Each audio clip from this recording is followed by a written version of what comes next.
are here today with Luke Stokes, none other than the man himself. And some of you should have heard by now about FIO. We do have some blogs that will be up on the site by the time you guys view this. And that will include some information about FIO. And, or FIO as well, some people like to say. So which one is it, FIO or FIO? I always say it's funny. I say it both ways. I say it FIO mostly because that's how it was introduced to me. I came to the project as a consultant originally, and they said FIO. So I was like, all right, FIO it is. But then I hear people say FIO, FIO. So it's really whatever you prefer, I guess. Okay, right. So we're gonna take the floor with Luke anyway, guys, and he's gonna let you know a bit about FIO. We're gonna get into some interesting questions, and well, you know how we do on Inside Blockchain. So. Luke, can you introduce your introduction, first of all, into FIO as a company, because you just touched on it a little bit. Yeah, no, I mean, if you don't mind, I'll probably back up a little bit more than that to kind of set the stage for how did I even get into this? Like, how did I get into blockchain? I majored in computer science. I actually ran a company for a while called FoxyCart. It was an e-commerce shopping cart company. And back in 2013, I was doing talks on how Bitcoin was going to be more disruptive than the internet. I bought my first Bitcoin in January of that year. I spent, I think it was $50, and I got like 2.5 Bitcoin for $50. It was $20 a Bitcoin back then. And I think there's still a Bitcoin wiki entry for FoxyCart. We were an e-commerce platform. They're trying to encourage people to accept Bitcoin, through the system. And through that process, kind of like I got into it because I'd been studying the central banking system, and I'd learned about how, obviously working 10 years in the credit card industry, as far as the shopping cart, merchant account providers, payment gateways, all that kind of stuff. I really realized, like, man, this is important. It's going to change the world. So I was kind of, messing with it on the side as I was still doing my business. Eventually got involved in Steam, which later became Hive. I was one of the block producers there, really passionate about media and content that can't be censored. Blockchain-based decentralized social media is really powerful and important. And through there, kind of those connections. I even know you from that, because that's where I recognize you from. That. Yeah, there you go. Yeah, so it's, back in 2016 in June, is when I first got involved in Steam. And I had friends of mine there that's like, dude, you should be a witness. Like, we want to support you representing the chain. And I was like, okay. So I started doing that. I got recruited as part of the EOS launch with the EOS DAC. So I was part of building DACs and DAOs. I'm really passionate about blockchain governance models, decentralized autonomous communities and consortia and companies and organizations. So I was part of the launch team of EOS DAC, which was a launch team for the EOS chain. And I worked with them for years. That was a very amazing learning experience, super challenging, learned lots of cool stuff. And through that, eventually, I got connected to a bunch of different things. I sold my business back to my business partner in 2018, so I could focus full-time on consulting and advising. And so I moved here to Puerto Rico with my wife and my 3 kids. After that, I ended up meeting Brock Pearson, worked with him for a bit on a EOS Foundation DAO idea that we worked on. The timing wasn't right, so it didn't work out. But as I was doing all these different projects, consulting, advising, doing different things, I eventually ran into this company called Dapix that was working on an idea to make crypto easier to use for everybody. And I was like, this is amazing. So I started consulting with them on the FIO protocol. And eventually, it was just kind of part-time. I'm like, I already sold my business. I don't want another job, And as I got more and more involved with the project, I got more and more excited about it. I first met them, I think, October 2018.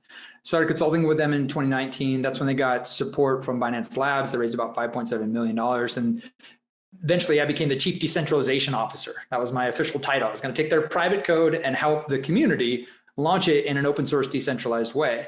And so they were doing that through Cayman Nonprofit Foundation that the community started, and said, hey, we want Luke to be the actual managing director. So it's kind of a weird role reversal. I came in as a part-time consultant, and now like everyone that is involved in the project is kind of technically working for the board, which I represent. So it's amazing how it all worked out. So I'm now the managing director for the Foundation for Interwallet Operability. We're a Cayman nonprofit that basically, in a nutshell, takes crazy long crypto hash addresses that are super confusing and annoying and replaces them with human readable addresses. So just Luke@Stokes. And in addition to that, it's not just a wallet naming solution, it's also a value routing protocol. And by that, I mean, you can do decentralized payment requests, and you can have contextual memos or data about that transaction. So I can actually send someone a request. So it's basically PayPal, Venmo, for crypto. Yeah, of course. And I know PayPal and Venmo now offer crypto, which is great, and that's awesome. But it's still like this walled garden, centrally controlled, like they can take your coin at any time, right? Of course. We're trying to replicate the user experience, but in a self-sovereign, decentralized way that we all care about. So that's basically it in a nutshell. Okay, right. And the funniest thing is normally the first question that we ask is, why do you do what you do?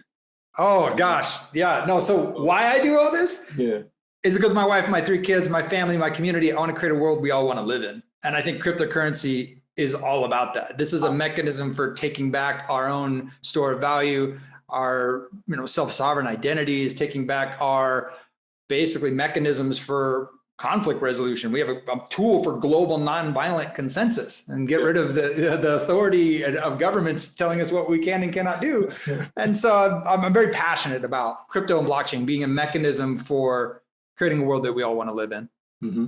Definitely. It's that massive change, isn't it? Like, and that's what, I think that's what drives a lot of people that I think came in the early years before the ICOs, everything else.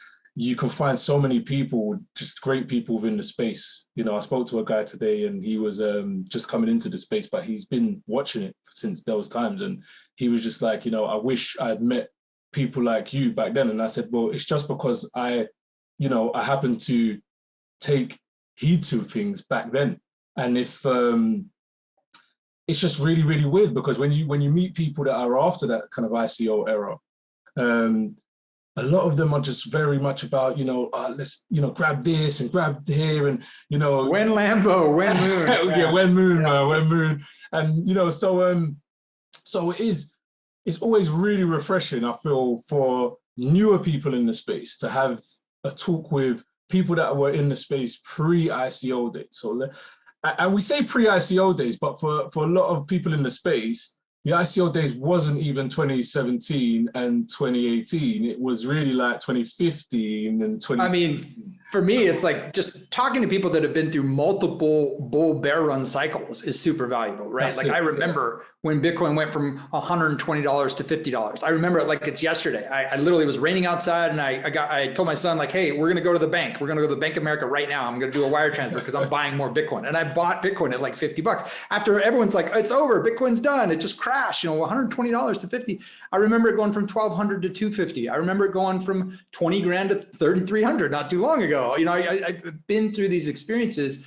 And after the first major one, when it went from like 1,200 to 250, and a lot of my friends, they bought at the top and they sold at a loss because they never understood what they were getting involved in. Years later, they apologized to me because they kind of resented that I got them involved in this scam, right? And I'm just like, why would you sell? I told you the target price is $100,000 to $1 million per Bitcoin, like Rick Falkfinch and others that I was reading talked about. I'm like, why would you sell at $600? That didn't make sense to me, right?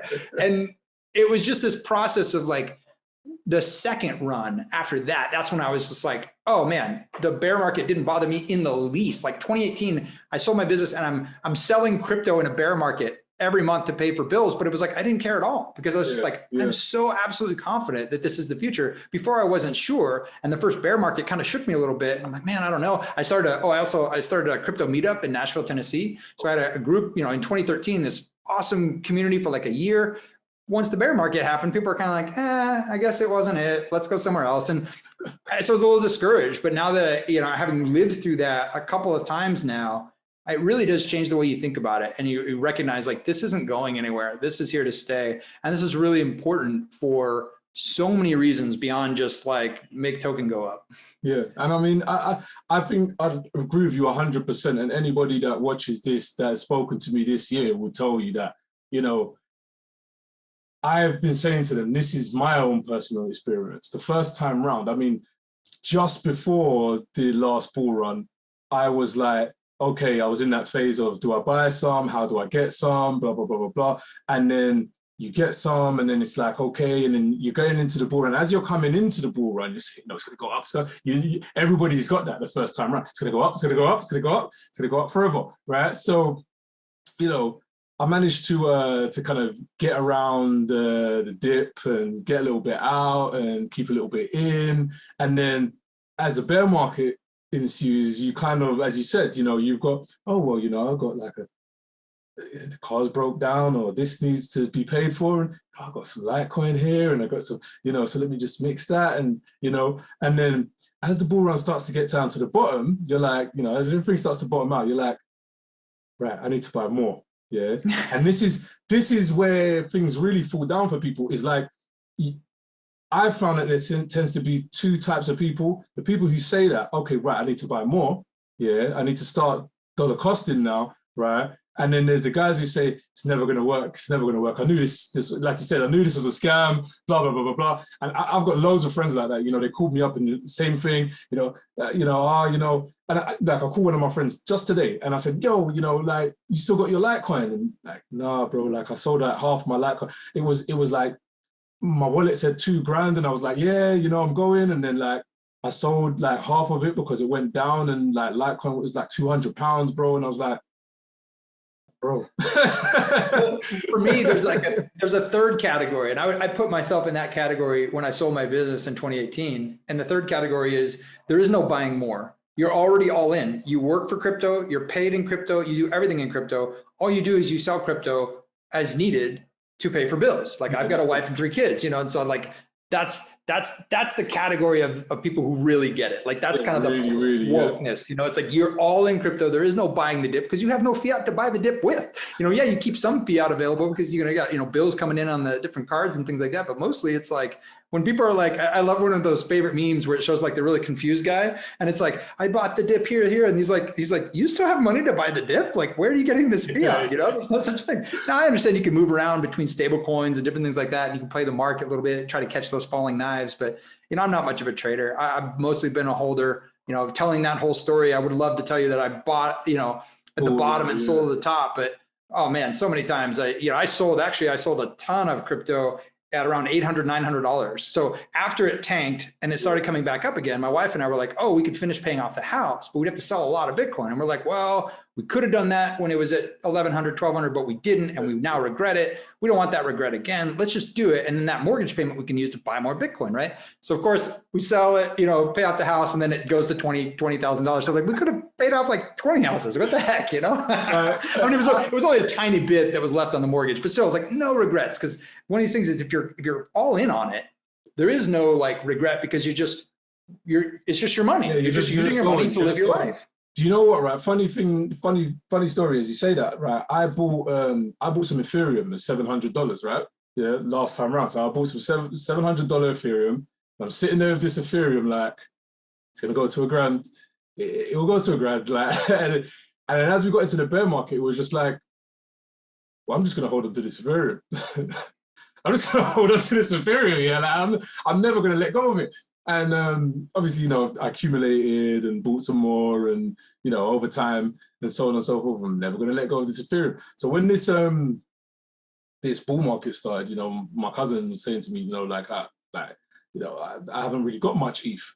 I sold most of it like before, and I was like, bro, like, how have you not got any ETH? Like, you bought ETH when it was like $15, bro. How have you not got any ETH left, bro? And he said, well, I just like needed it. And I said, bro, I bought ETH at $700. I didn't need anything more than to hold it. The funny thing is, I can remember, so this is one of my worst crypto trading stories, and I have many of them, but I remember watching Ethereum. It was like the worst chart ever. It was like all the way down and down and down and down and down. And it was at like $11, right? Yeah. And then there was a major whale got hacked. It was hundreds of thousands of dollars, and it was all in the news, and it was a huge, scare, and the tokens got dumped in the market, and it dropped to 7. Yeah. And I'm like, okay, well, this is clearly irrational because there's no way it's going to stay this low. So I bought $1,000 worth of Ethereum at $7. Okay. And then, it spikes right back up to 11. And I'm like, heck yeah, I'm a genius. That's awesome, right?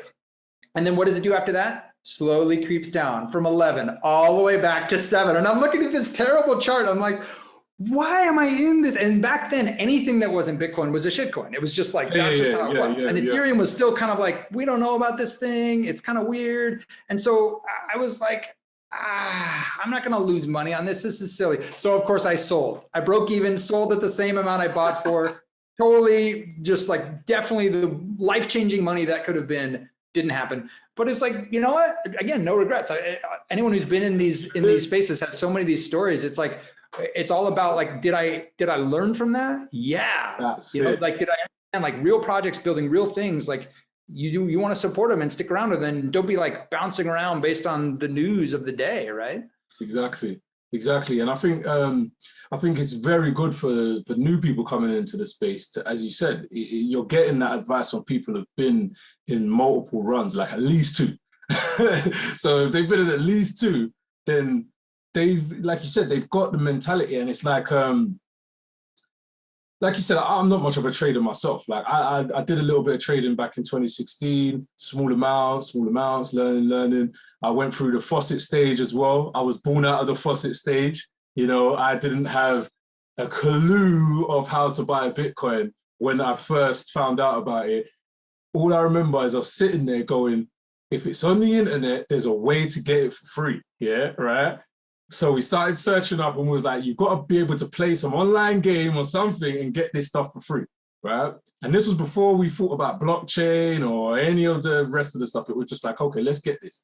So, you know, we started looking up stuff. We found out, you know, like free Bitcoin, freebitcoin.in, longest running faucet in Bitcoin. 99 Bitcoins used to have a faucet up. And then you had what was it, Moon Litecoin, Moon Dogecoin, Moon BTC, all of those old Faucet Pay. Faucet Pay was like the biggest faucet side. So we were just like, yeah, like, you know, we can get this stuff for free. And then it was Back like, in sets, you know? yeah, and then it's like, okay, right, so you can mine, oh my God. So then it's like, right, so wait, I just bought. Oh, I can tell you a mining story if you want to hear one. Yeah, go with your mining story, because. All right, so this one's more painful, if you can imagine. More painful than the Ethereum story. Back in the day, there were these miners that were coming out, the ASIC Avalon 3. The Avalon 3 was like the orders of magnitude more powerful, more amazing than anything else, right? And I can remember there was an opportunity, it was a second round to buy an Avalon ASIC 3, and I had to make a decision that night, and it was like my whole stash. It was like 100 Bitcoin at the time. And I'm sitting there going, oh my gosh, this is everything. And I'm looking at it. I'm like, if we do this, we can pay off the house. Like this really might work. It's all fake internet money anyway, you know, right? Like who knows? I never put in more than I was willing to lose anyway. So what the heck? And I remember having a conversation with my wife, and I'm like, let's just do it. So I did it. And then of course, like it was months and months and months, way delayed. Most people speculated that they ran them themselves. Like they made so much money with these things that were so overpowered that they're like, oh, we're testing them, we're breaking them in, right?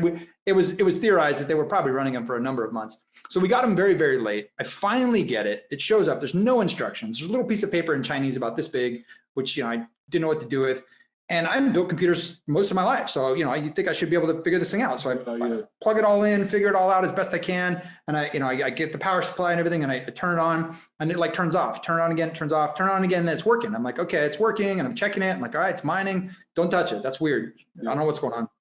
I'll check it in the morning. So I go to bed, wake up in the morning. Hey, 0.7 Bitcoin. Not bad for like 12 hours, right? Like 0.7 Bitcoin, just like that. I'm like, okay, this could be good. This could be good. Give it a few months and boom, I'll get my crypto back. And so we go out to breakfast and we come back, and there's this like acid smell through the whole house. And it's just like, oh no, it's just like smell of burnt electronics. And I go up, and I'm so glad we could have burned the house down. I mean, the whole thing. And if you go to bitcointalk.org, and like I got a Steemit post about it, that's now on Peak D on Hive. And it's like, you could just see the pictures. The whole thing melted down because they didn't plug in the power cables correctly. And it was such a like prototypey type thing that it was sucking power from the wrong board. Like the control board was sucking power to power the entire thing, which was just terrible design. And so I was devastated. I was like, man, this is my whole stack. This is my whole crew. Like, what the heck? And so, I just went to Bitcoin Talk, and I just posted like, look, I'm an idiot. I got my ASIC and I melted it the first day. And immediately people are like, I'll buy it. I'll buy the chips. I'm like, you see the pictures, you see all like the char on the side of the board. You literally want to, I'm like, I can't guarantee that these will work at all. And they're like, we don't care, we'll buy them. So I started parting it out with escrow and literally going to the mail place by my house and just shipping out these parts.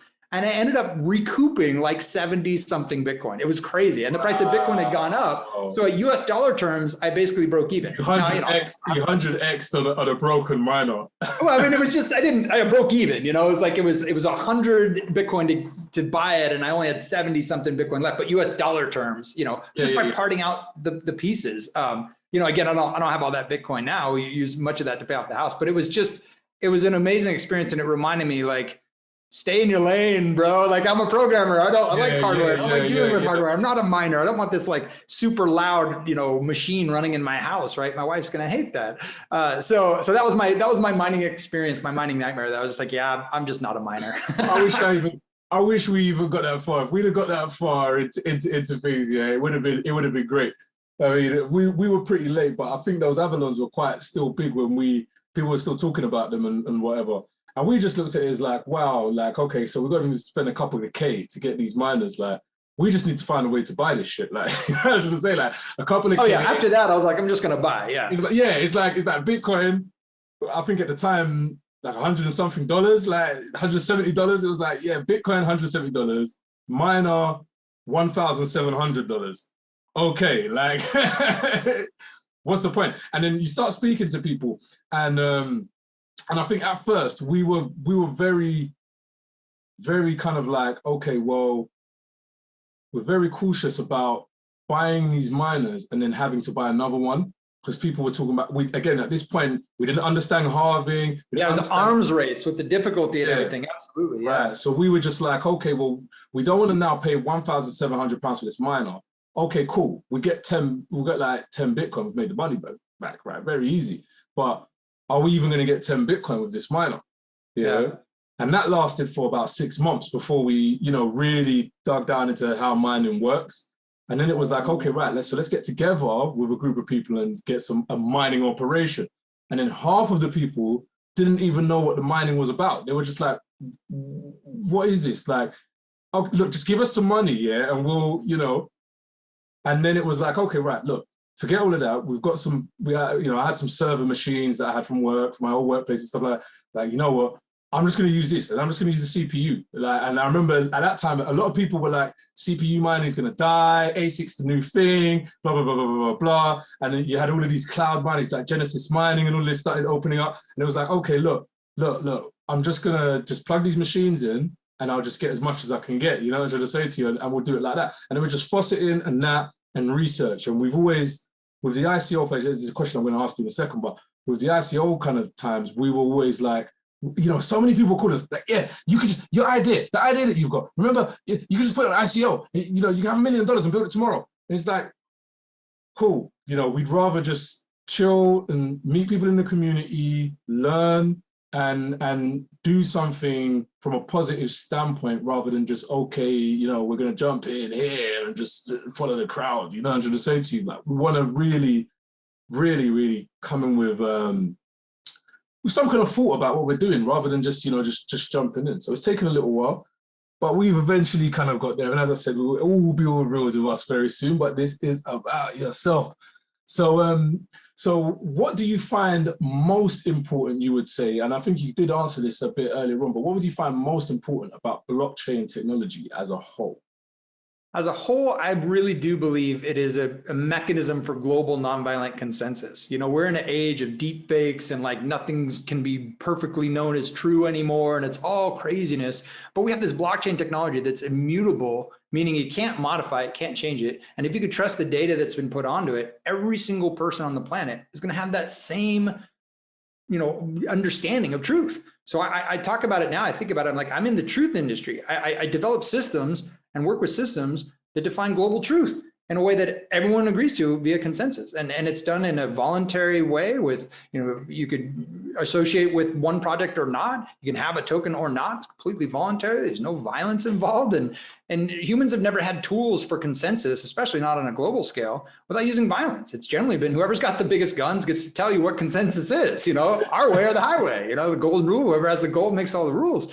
And this is a situation where it's like, whether it's proof of work, proof of stake, delegated proof of stake, or all these different mechanisms that people are exploring, there's just different ways to come to consensus that are, I think, really important for our species. So for me, blockchain is a way to not only come to global nonviolent consensus, but it's also a mechanism for self-sovereignty where individuals, wherever they are, can actually, own their own store of value. And as people study the central banking system that was, started in the late 1700s and the history of all the different world reserve currencies that have had and the 700 something different fiat currencies and how they all, eventually collapse, average lifespan of like 20 something years. And you dive into all of this, and Bretton Woods in 1944 and the Nixon shock in 1971. And like, you start looking into how all this thing works. You're like, this is the biggest scam in the world. This is the largest Ponzi scheme.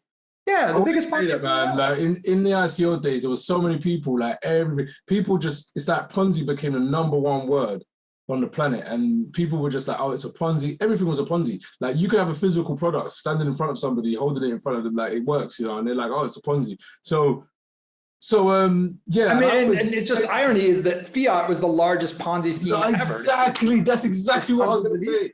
Yeah. That's exactly what I was going to say. It's the first thing I always say to them. I say, listen, have you got any money on you? And they say, oh yeah, take out a tenner, take out a £20 note. And I say, okay, like, this is the biggest Ponzi ever.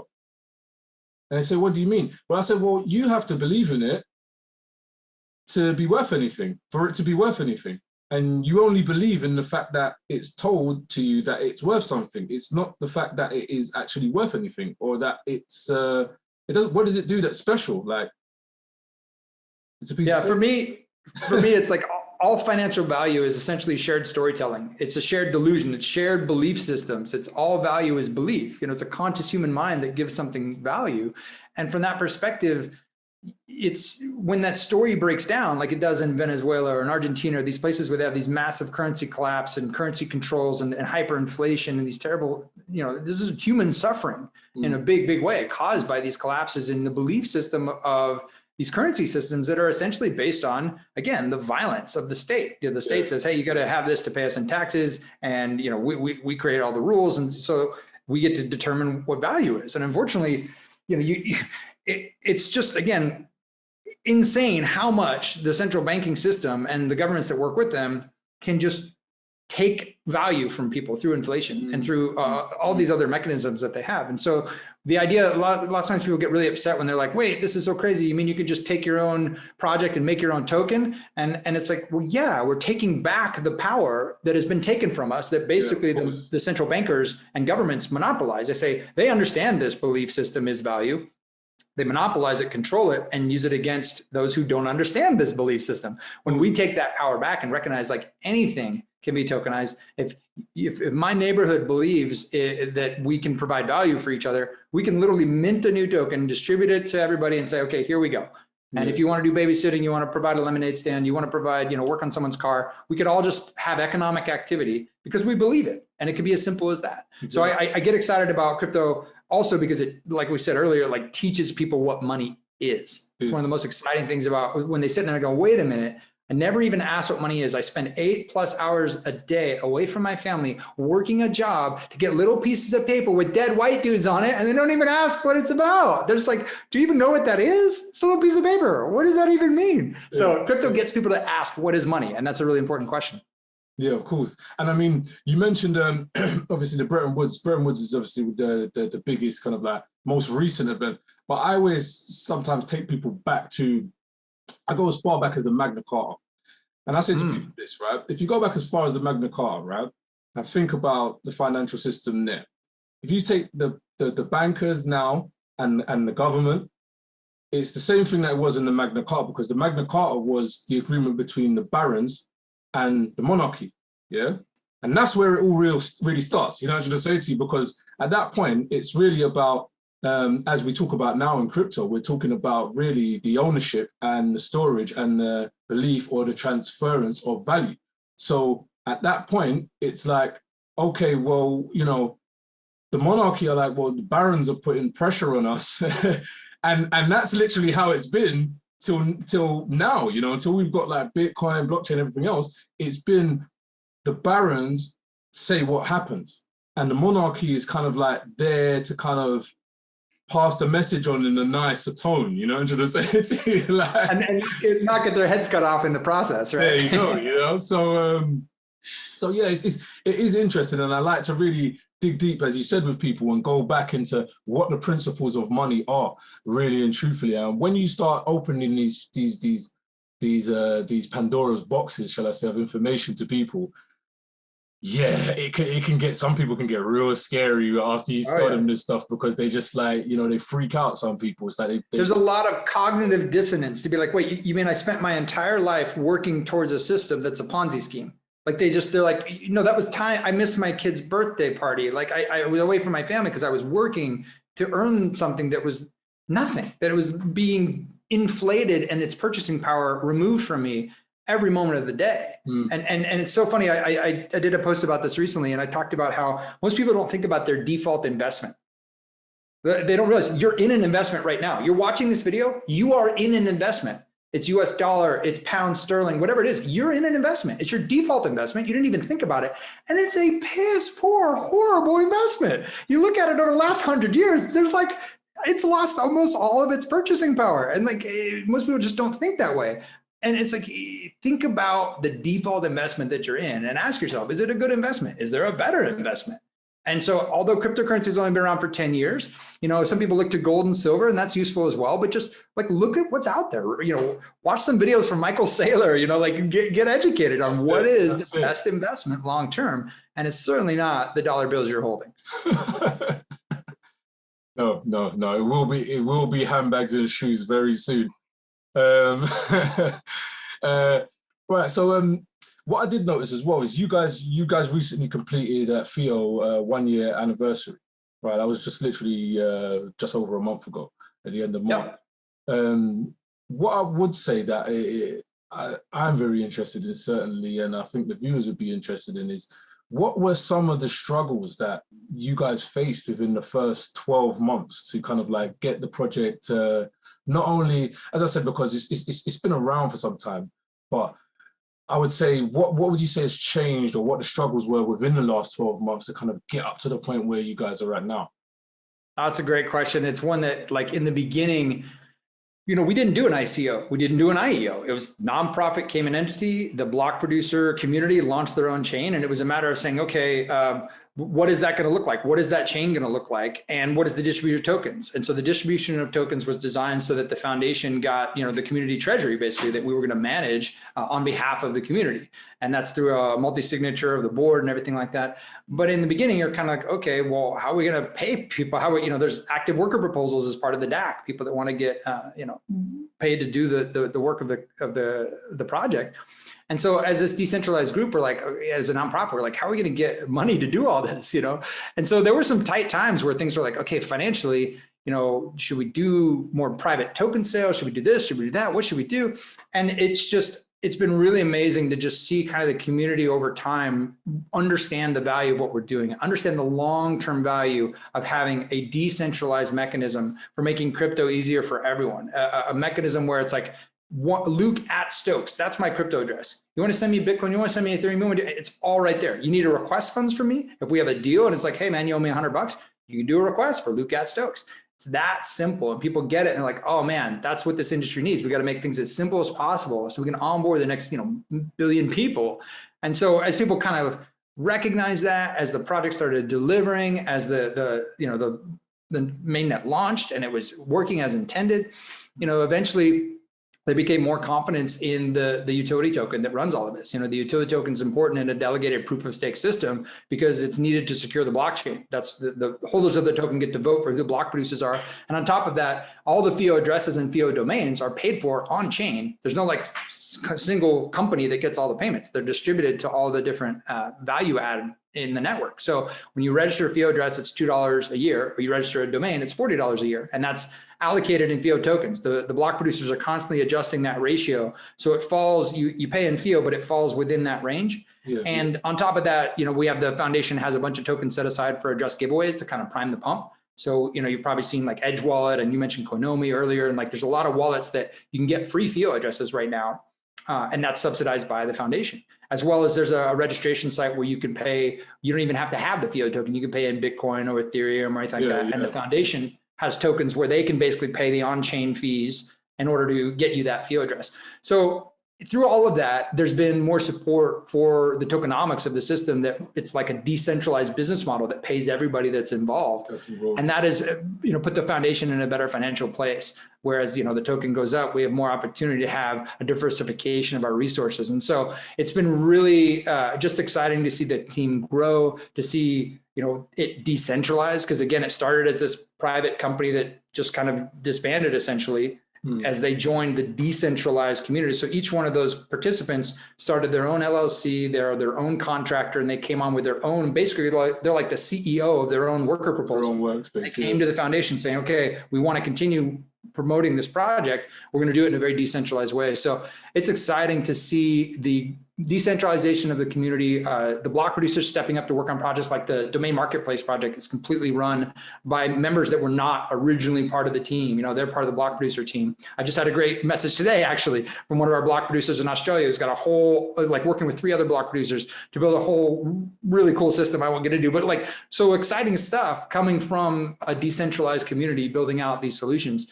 So it's been really neat to see, one, the financial stability for the foundation and the community, and then 2, kind of the continued decentralization of this system beyond just the network launch, which was done fully by this decentralized community, but now growing community. So we've learned a ton, and it's been awesome to get good systems in place. I mean, shout out to Atlassian. We use Jira and Confluence, and that whole ecosystem has really been really helpful for us. Yeah. Everything's transparent, everything's out there so everyone can see the conversations. We use Discord. There's some just great tools to bring a decentralized community together. So yeah, we learned a lot, and a lot we're still learning for sure. Wonderful. And as well, that ties in with the next question I have here as well, which is obviously everybody was affected by the COVID-19 pandemic. And it's funny enough, because we've just asked a question about the year anniversary, and you guys have kind of spent that time as well within that year.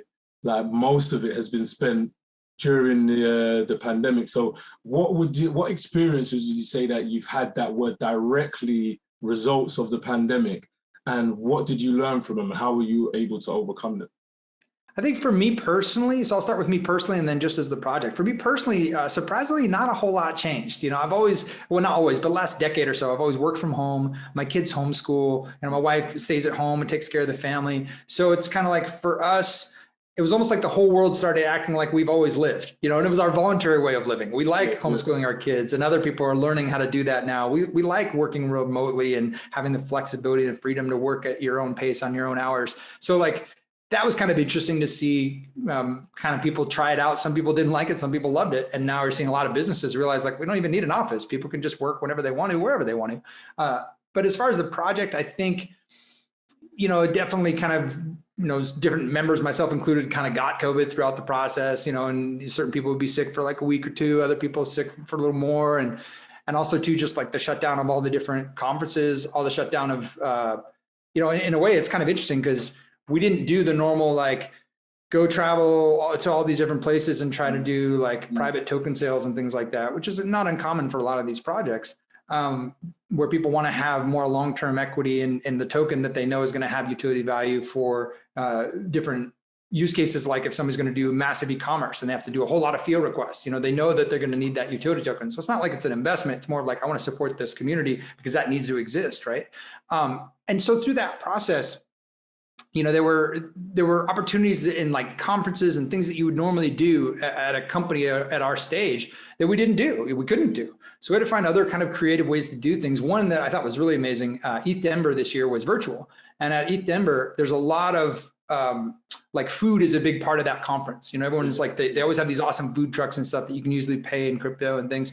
And so our Katie, shout out to Katie Z, she did an amazing job, our marketing team lead, on coming up with an idea where you could use a FIO request to get a pizza, literally a pizza delivered to your door. And this is a decentralized online conference. And so she set it up so you come to our virtual booth. It was this kind of Second Life type environment. You walk over with your little avatar, you show up to our booth, and you talk to one of us, and we give you a code. And you go in a URL, and you go to the URL, you fill out the form, you put in the code, and you get an email, and it gives you instructions get yourself a FIO wallet, a FIO enabled wallet, get yourself a FIO address, and then send a FIO request to this here with that code.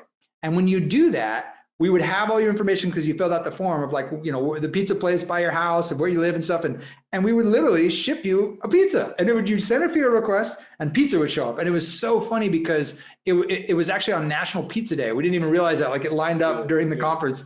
So it was like an example of where, even though we're all virtual and it's all in this lockdown weirdness, we gave people the experience that they were used to at this conference where they got pizza. And so our booth was just on fire. Everyone was talking about it, you know, like, hey man, this is so cool. You guys did the coolest thing. And it was also neat because it was the first time they got to experience a FIO request and the experience of a FIO address. And they're like, oh, I get it. This is super cool. And they got a pizza. So that was neat too. Yeah, so that's it. You got a whole lot of people just on board all together right there, man, because it works. You've proven the use case, everything, all in one go. All in one day, man.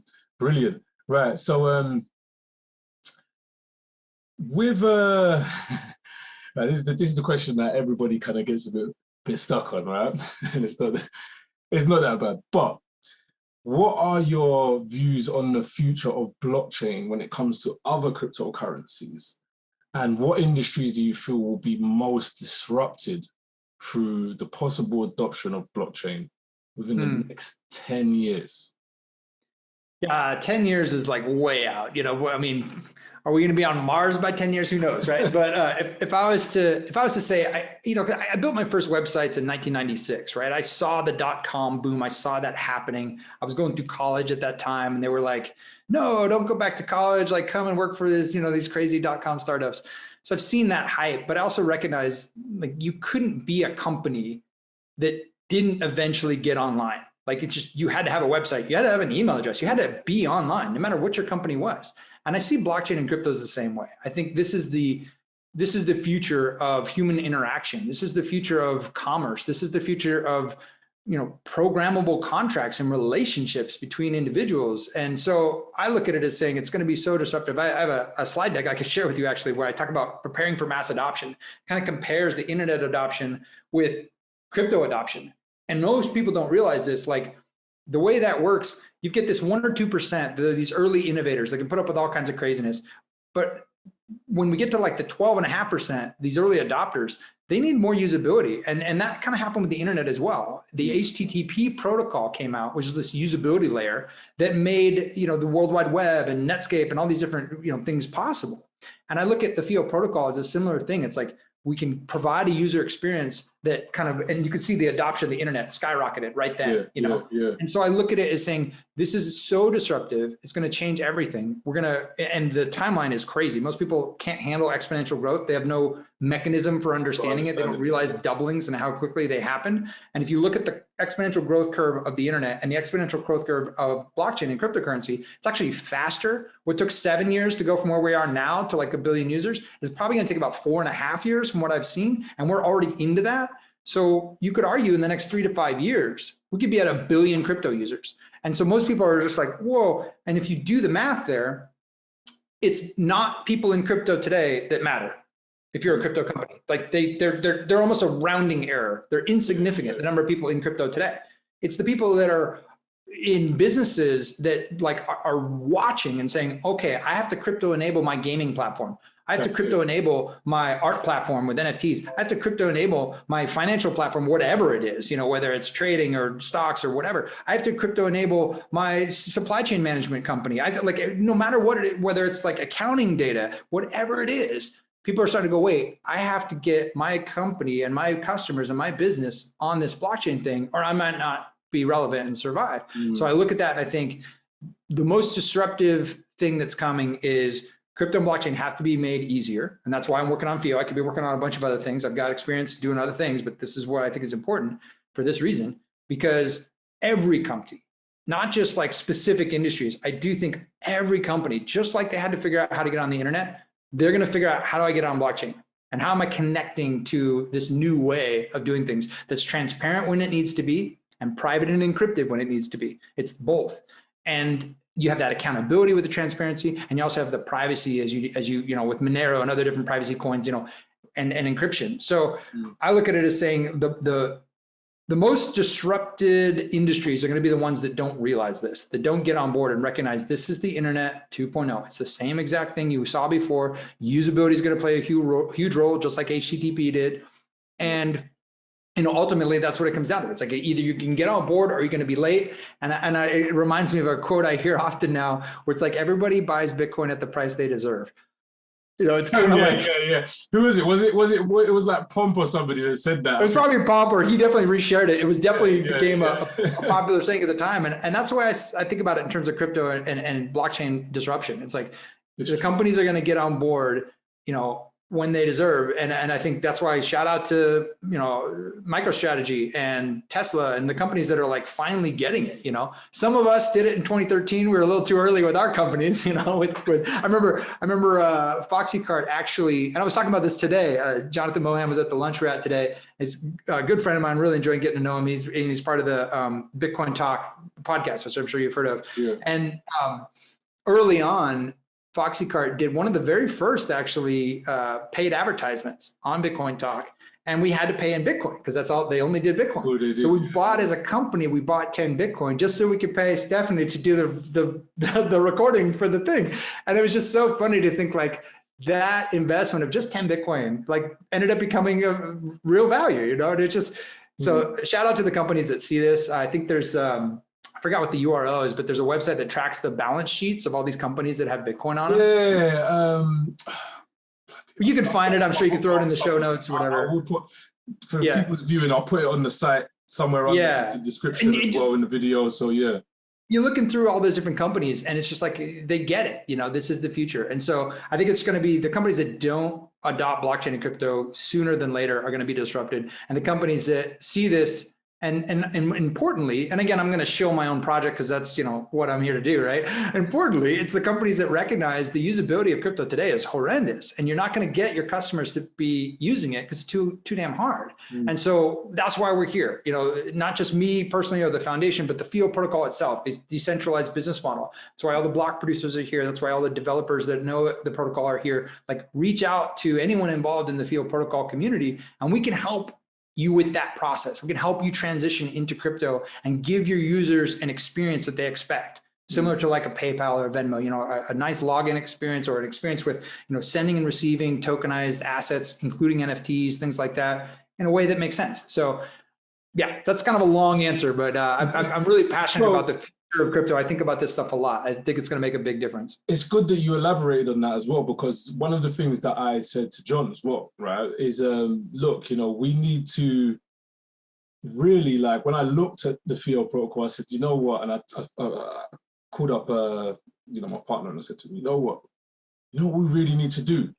We need to include the FIO protocol a lot more on the website when we're talking to things. So we're definitely going to be, and that's for you guys that are viewing as well, we're 100% going to be promoting a lot of what is going on with FIO, because where we're coming from is like the layperson, as you said, the layman turns everything, right?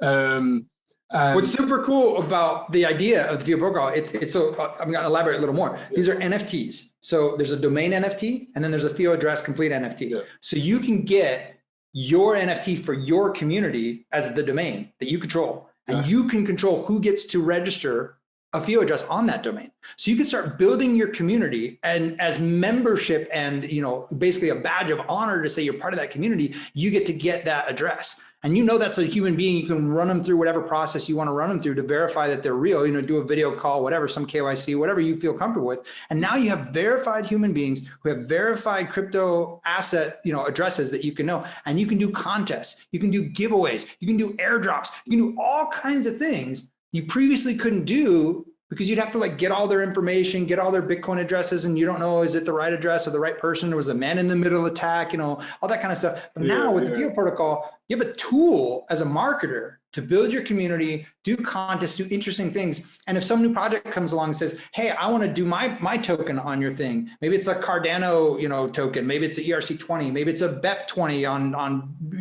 Binance Smart Chain. Who knows? If you've got a FIO address, you can say it works. Because FIO works with every single chain and every single token. It's a usability layer. You can map it to whatever address you want. And so it gives that flexibility that is really important. This is, sorry, the funny is that you just canceled that my last question, because my question before my last question was literally, I wanted you to tell the guys about like the NFT side of it and how it's actually structured. So If I could, let me elaborate a little more on more. NFTs as it relates to FIO, because we actually have a project right now. We haven't built, so we have 26 different FIPs. They're FIO improvement proposals that the community has come up with and dialogued with and debated with, and many rounds and revisions. You can see all of that on GitHub. And so there's a FIP that's being designed right now, and all the details of it have been worked out. They're just still working on the actual FIP, and then it'll be debated and then eventually developed and coded. But it's a way to sign your NFTs using a FIO address. So yes, a FIO address is itself an NFT, and it's, by that I mean a non-fungible token that's self-sovereignly controlled by the private key holder, meaning I can transfer my FIO address to someone else so they can be the owner. I'm the only one that can map addresses to that, native public blockchain addresses to that FIO address. Luke Stokes, if there's anything mapped there, it's actually me that mapped it. So you can trust it's going to get to me if you send the tokens there. But what's really cool with this new idea, this project we're working on, one of the biggest problems in the NFT space is that you don't know if the art you're buying is the real thing. You don't know if somebody just copied, a screenshot of the artist and then threw it up on an Ethereum contract and claimed to be, Banksy or whatever, right? So we have an idea that you can sign the actual NFT with a token ID along with a hash of the image content. Because you've probably seen they've done these rug pulls. One of the artists actually rug pulled all the images with literally pictures of rugs as a way to tell people this is not like the image itself is not on the blockchain. It's just a reference to an image. So with this NFT signing on the FIO protocol, you can actually sign the content of the image and you can sign the actual token ID for that image so that the people buying it will know the author and the artist are the correct author and artist for that art piece. And when I go, and you could look on my Twitter, I'm Luke @Stokes. If I go ahead and say, hey, this is my NFT, you can verify it with the tool we're going to build very easily. And this is going to be available in NFT platforms. We've already got an MOU with an NFT platform to talk about this, to implement this. So it's definitely going to happen as we build it out. So I'm really excited about it. And I think it's going to help an industry that is like really in its early nascent stages. NFTs, there's a lot of hype, there's a lot of boom and bust that's going to happen for sure, just like the internet. But there's also this moment where it's like, man, if we get NFTs right, we can actually have shared ownership. We can actually have rental systems where it's like, I don't need something that sits there for 6 months and I don't get value out of it. Why don't we have fractional ownership and other people can use it at the same time? Like, there's so many things that could happen when you start tokenizing the world through NFTs. It's not just about art. That's just kind of the first implementation. I think it's really important. But if people don't trust it in the beginning, because they're like, hey, I can't even validate this crazy weird hash contract, and I got scammed, then it can kill it before it even starts. So I think this is a really important thing for the NFT space. 100%. That is, well, first of all, guys, you're hearing it here as one of the first places. So that's the first thing. And second of all, I mean, that is something that I talk about a lot with Len, one of our partners. A lot of the guys that know BTC Bros and that, they don't know who Len is. And he's been working on an art project for some time. And, we have this conversation on a regular basis. It's just like, how do people get away with doing this? Why? Because this long hash address and the rest of it, people aren't looking at that. They're just like, okay, I bought the NFT. I got it. I'm the first one with it, whatever, right? But, with a tool like you said, where you've got a smaller address, or you've got something that's very easy, then they can use that and they can check the validity. Then it doesn't get too confusing to do it. So they 9 times out of 10 are going to check the validity before they actually make the purchase now. So and you can build it right into the NFT. I could sign, just like we do with art, I could sign my NFT and have Luke @Stokes in the actual image or the video or whatever. And then in the interface where the person's buying it, it'll say right here cryptographically signed by Luke @Stokes. And they could just look at it and go, okay, cool, it's the same person. I think that stuff is super important, as well as, like, probably a lot of people don't realize this when you've been playing with DeFi for a little while. The token list that you see on these decentralized financial platforms, those are often curated, but I don't know if you've ever seen the Uniswap warning when you're like YOLOing into some crazy token and it's like, whoa, hey, I don't even know who this token is. You better trust the contractor just to make sure it's right. And there's so many of those examples where people get scammed because they think they're buying a token. It's got the same distribution amount. Like everything looks the same. There's a bunch of activity on it. They're like, oh yeah, this is the right contract. And they go and they buy it. And you just bought a scam token. It's got the right code and everything, but it's the wrong contract. And you're not buying the real thing. And so that even then, it would be so nice to say, instead of like contract addresses that are crazy, wouldn't it be nice to say like, this is Ethereum @ Uniswap, or something like that. Then it would be like, okay, I'm fully confident that this is the correct, token, or cake at what, pancake swap or whatever it might be. You can actually know that it's the right thing. And then on top of that too, just even the process of dealing with exchanges, or even the quick swaps where you can actually deposit your funds through a FIO request. And we have that live on a number of exchanges already. Ascendex used to be called BitMax, so Ascendex, Liquid Global, as well as Whitebit. These are exchanges that have forward-thinking exchanges that have implemented the FIO protocol as part of the deposit and withdrawal experience, along with ChangeNow and ChangeLeap, which are quick exchanges where you can, you send them a FIO request if you want Ethereum and you're sending them Bitcoin. It shows up in your phone. Oh, hey, send us the Ethereum. And so you send the Ethereum and then the Bitcoin shows up in your wallet, and it's a really nice experience. So those are the kind of things that I'm really excited to see. Shout out again to the FIO partners, all of our wallets, all of our exchanges, and all of our block producers that have a vision for seeing this, saying, hey, this is the future of crypto. We got to make it easier. Shout out to the whole entire team.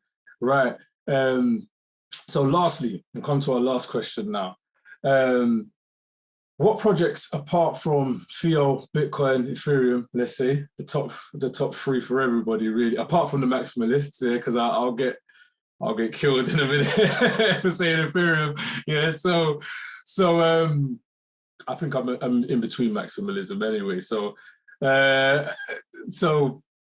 what would you say is, again, with the disclaimer, no financial advice, guys, right? So what would you say is kind of like the top, I'd say 2 or 3 projects that you're looking out for at the moment, or that you really have shown interest in? Well, I mean, I guess I can say this because I already tweeted about it, earlier in the month in April. I mentioned I was part of the EOS launch, with EOS DAC. I've been involved with the EOS community for a long time. And it's really, in many ways, I think, an underappreciated technology. It's really, one of the most used blockchains on the planet, and has been for a number of years. It's, nearly feeless, 500 millisecond block times. There's all these different benefits to it that are just phenomenal. And when I look at all the different top 20, 30 coins, they've all kind of like done their big jump. And I looked at EOS and I'm just like, this is totally undervalued. It doesn't make sense to me. And I also was kind of jokingly saying, like, anyone who still holds EOS after the terrible price action we've had for years, it's like they're really in it for the technology, because there's just, you would have sold already to move on to some other bigger gains. So I kind of made the commitment then, and I tweeted about this. I sold a bunch of Ethereum. I had a bunch of DPI, which is a really interesting token. It's like an index token for Ethereum, the DeFi tokens. I sold, half my cake, half my BNB. Those are ones that blew up that I didn't really expect. And I kind of bought a good chunk of EOS because I was like, man, this is just undervalued. And I remember I bought it around 8 something. So it was like a local high. And then of course it went down to $6. So I'm like tweeting again going, don't listen to me for trading advice. I'm an idiot. I don't know. Not financial advice. I don't know what I'm doing. But it's funny. I mean, today it spiked up to like $12, which is kind of surprising. It had a good, and I think, again, I think it's been undervalued for a really long time. So I'm still excited about EOS. I'm excited about the community that has stuck around for a long time. I'm excited about Eden OS. That is the idea that Dan Larimer's been working on with his book, More Equal Animals, which I highly recommend people read. There's a whole amazing community coming together. He's got basically this concept of political playoffs that might even change politics as we know it. Really fascinating stuff. So there's some cool stuff going on with the community that have stuck with EOS for a really long time. Beyond that, of course, got to give a shout out to Hive, the community at Hive. I'm still a backup block producer there. It's where my blog is. It's my home on the internet. It's where I put all my content. And similarly to EOS, it's free transactions. If you stake some resources, 3-second block time, so super fast and performant, and you can make money just blogging like you normally do, just like in your normal social media. And there's all kinds of amazing applications, whether it's Leo Finance or peakd.com or hive.blog or dbuzz, which is like a Twitter clone. I mean, there's all these interesting platforms on Hive. And there's many more. I like to hedge with non-blockchain solutions, like Nano is kind of fun, is like a directed graph, and playing around with that. Actually, this morning I just did the IDENA verification process, where IDENA is a decentralized identity solution where you go and they have them called flips. You solve these little puzzles to prove you're human. And what was fun about today is I had a couple invites. And so my 2 oldest kids went through the process as well, which is so cool. My son ended up failing because he found a bug in the process. He only submitted 1 flip instead of all 6 because of an interface problem. But my daughter, my 10-year-old, she got it. And so it's a neat idea. Like I think decentralized identity has to be solved, and it's a fun project doing that. I don't own, full disclosure, I don't own tokens on that one, but I do own tokens in Nano and Hive and EOS and obviously FIO and other things. Not financial advice, of course. I'm not the person you would want to follow for trading advice, but I get lucky once in a while. I believe in the long-term value of these projects. I believe in supporting things that matter to me, not just things that are going to give me a short-term gain. And, I'm unique in that way, and I probably could have made a lot more money doing other things. But I also, like you were saying this whole time, there are people that did that, YOLO'd in, made a bunch of money and sold at the wrong time. And so like sometimes even if you take a slow long-term position, as long as you hold, you might do much better than anyone anyway. So yeah, those are some of the things I'm excited about. There's many, many more. I mean, I can't even keep up with all of them. I'm also advisor with Casper Labs. Well, not really an advisor, but I'm part of the DevX DAO with Casper Labs. They're kind of doing some interesting stuff, trying to build a mechanism for anybody to come and get funded with whatever kind of blockchain project you have. That's initially supported by Casper, but the DevX DAO, that concept is going to be able to be open for any blockchain project. So really, really cool stuff going on there. And of course, EOS Stack still involved there, although we've had some challenges with the community over the last year or so. Don't have time to get into all that, but basically crypto drama. It's when you have community and you have tokens, building governance and everything is really, really hard. And building DACs and DAOs is really hard. And the DAC Factory and EOS Stack is some great technology, but we got to kind of rebuild the community and get excited about it. Those are just some of the projects I'm involved in. I know there's many, many more. And so people say, why didn't you mention this one or that one or this one? There's a lot of really cool things going on. I'm just happy to be in the space. It's amazing. That's it, man. Well, I'm certainly going to be following up with quite a lot of these projects that you've mentioned to me today. I mean, I know about Hive, obviously EOS as well. EOS throw some very good parties too as well. I must say that. It's good to always good when the EOS team's around, to be honest.